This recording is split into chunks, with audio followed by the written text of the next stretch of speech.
Dans un mois, ça fera 1 an que l'armée russe a envahi l'Ukraine. En France, les associations de soutien continuent à se mobiliser, comme les convois d'Irina à Marom.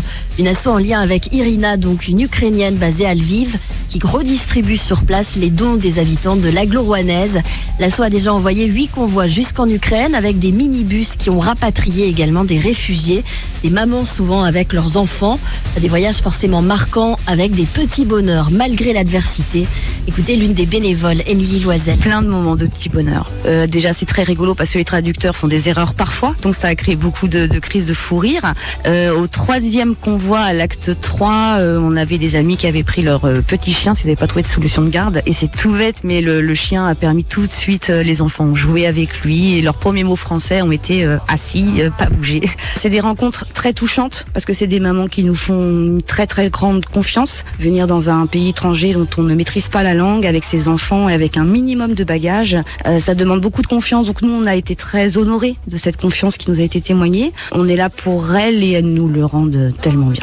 Un nouveau convoi est parti jeudi dernier avec des collectes qui n'ont pas faibli. Et ça compte encore pour l'une des bénévoles, Émilie Loisel. Bien sûr, parce qu'il y a une urgence extrême avec la saison, tout simplement, la saison de l'hiver. Et puis l'actualité relayée par les médias, nous montre qu'ils ne sont pas épargnés. Donc aujourd'hui, on ne remonte plus de personnes. Les personnes qui ont voulu fuir l'ont fait. On achemine uniquement des produits essentiels, des médicaments. Qu'ils ont besoin, c'est de quoi se chauffer, donc des vêtements chauds, des couvertures, des groupes électrogènes pour produire de l'électricité, des batteries externes aussi. Et l'élan de générosité, de solidarité est toujours palpable et vraiment concret. On nous demande souvent est-ce que vous repartez, quand est-ce que vous repartez, j'ai des choses à vous donner. C'est un vrai moteur. Les bénévoles ont aussi mis en place une opération avec la médiathèque de Marom. On a relayé l'initiative de la première dame d'Ukraine, Olena Zelenska, qui a appelé les bibliothèques du monde à héberger des ressources ukrainiennes. Donc Irina, notre correspondante en Ukraine, à Lviv, collecte pour nous des livres pour enfants, pour adolescents, pour adultes.